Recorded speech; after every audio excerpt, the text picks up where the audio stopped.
as we now check in with Paul Finebaum, presented by Allstate. Paul, good morning. Happy Sunday. How's it going? Yeah, Matt, every week we wonder, can it be more bewildering? But let's start with Alabama. Okay, Alabama. okay. I mean, I, This, I this mean, show might be an hour today based I mean, on what you. Alabama. I mean, where can you go? I mean, Alabama is an absolute train wreck. There's no sugarcoating it, and I'm sure Kalen DeBoer and his cast of minions can try to act like they control. I actually heard somebody say Alabama controls its own destiny. For what? The end of the world? I mean, I mean, why would you now believe Alabama, after what we've seen the last 3 weeks?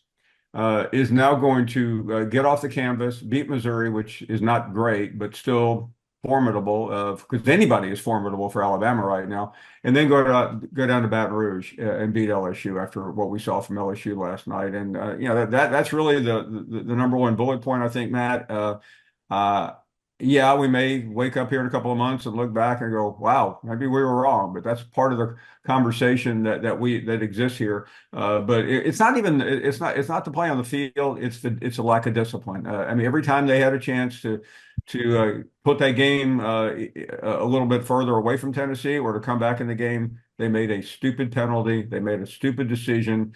And ultimately, who does that rest with? Is that the players or is that the coaching? To me, this does not look like a well-coached team.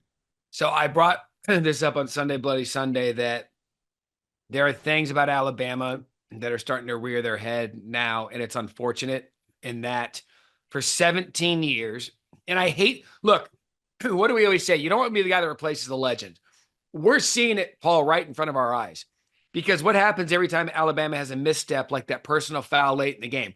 Was he taunted by the Tennessee player? Yes. Should the Tennessee player have been flagged? Yes, but he didn't. Now you're 4th and 22.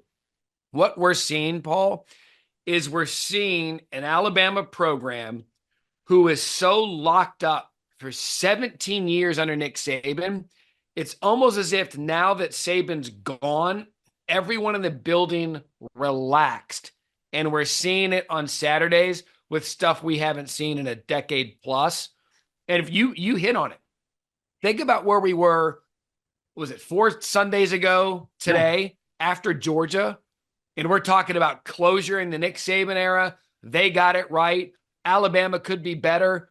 They've gone Vanderbilt loss, South Carolina near miss, and Tennessee loss. They're this season, SEC playoff, they're out. They're done. they're 0 for the state of Tennessee, in case anybody in the volunteer state was keeping track.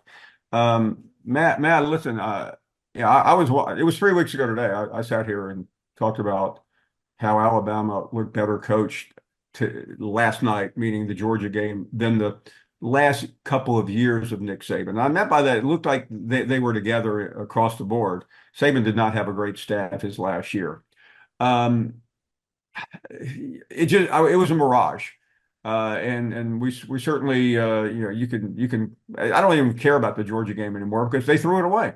Whatever they did in that first half, they let it go in the second half, and they haven't gotten it back. And there's no reason to believe they're going to get it back, because I think the real issue now is Kalen DeBoer is going to experience things that no coach at Alabama has experienced in 2 decades, and that's all the noise. And the noise in Alabama is loud. I was in Alabama last week, Matt, for 2 days. And I mean, I was going through TSA at the airport, and somebody working at the airport grabbed me and said, "Hey, what's with this guy?" And I was like, "What guy?" He said, "The guy coaching at Alabama." I mean, that was before the Tennessee game. They didn't even want to mention his name. I mean, there was a bailout of DeBoer, and I'm not trying to say because I ran into a guy at a coffee shop or a guy at the airport that's the newest CNN, Fox, MSNBC tracking poll. But Sure. I talk to enough people, and I hear from enough people from that fan base, and they are besides themselves. And I mean, is it going to get better for Kalen DeBoer? I mean, he inherited a pretty good team and has made a mess out of it. So why are we now going to believe that this guy who's never been in anything like this before is suddenly going to figure it out? The thing that stuns me, and it stunned Galloway when we were watching yesterday, is Jalen Milroe couldn't have looked any better in the first half against Georgia. Paul, and I hate going right at players. They're college students, but they're getting paid like pros. So at this point, you have to start evaluating them as such. Jalen Milroe has fallen to a point of it's just not. I mean, Paul, there was zero confidence that offense was going to get going last night. I wouldn't have said that a month ago. No, and that listen, when your games have two halves, we see that every week, but that's what the coaching staff is supposed to do. And Kalen DeBoer is an offensive coach, so you have to prepare these guys and in the middle of a crisis, figure it out. And I had somebody from the West Coast remind me that a lot of Washington's games were like this, but that's the Pac-12. You accept that. But this is the SEC, and you can't get away with it, and you certainly can't get away with it in a cauldron of intensity like Neyland Stadium. Yeah, and so let's go. I'm going to advance the Alabama story because again, we're kind of I'm puzzled by it. I like again after Georgia, I didn't think we'd be here. Where does Alabama go now? Because inside, the thing that I just can't get over, like you said, they've got Missouri, LSU, Mercer, Oklahoma, Auburn, and the Iron Bowl.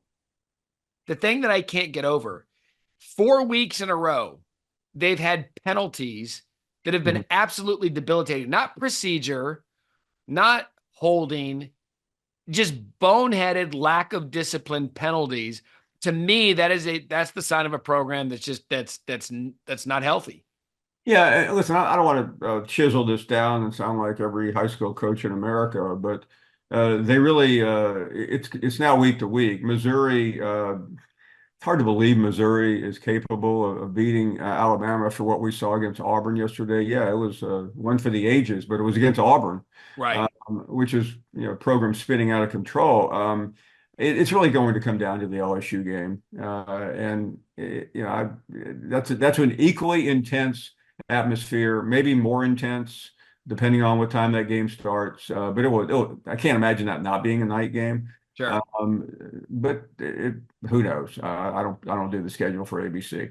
But it's still going to be an incredibly difficult game that I don't think Alabama can win right now. So, they go 9-3 and miss the playoffs. Kalen DeBoer can rub his hands together and go, man, we were this close, and fans are going to yawn and go, that's not enough. Right. It's always been playoff or bust for me with this first season with Kalen DeBoer, considering he started the season with a Heisman Trophy finalist quarterback. Yeah. Well, and take that one step further. We also invited 8 more teams into the college football playoffs. The fact that there's 12 teams and Alabama likely won't be one of them, I think is unheard of based on where we've been in college football. So do you think the bigger storyline from Saturday was Tennessee having that growth point in their program or Alabama in a bad way? Yeah, I think it was Alabama because, listen, Alabama trumps Tennessee in a game of meaningful poker. Tennessee did not start the season inside the playoff bubble. Alabama did. Tennessee has looked good and bad and everything else. And for Tennessee, the game was absolutely critical. I mean, that goes without saying. I'll leave it to the playoff gurus, but Alabama's a better chance to get back with a loss than Tennessee. Tennessee has Georgia left, and really that's about it.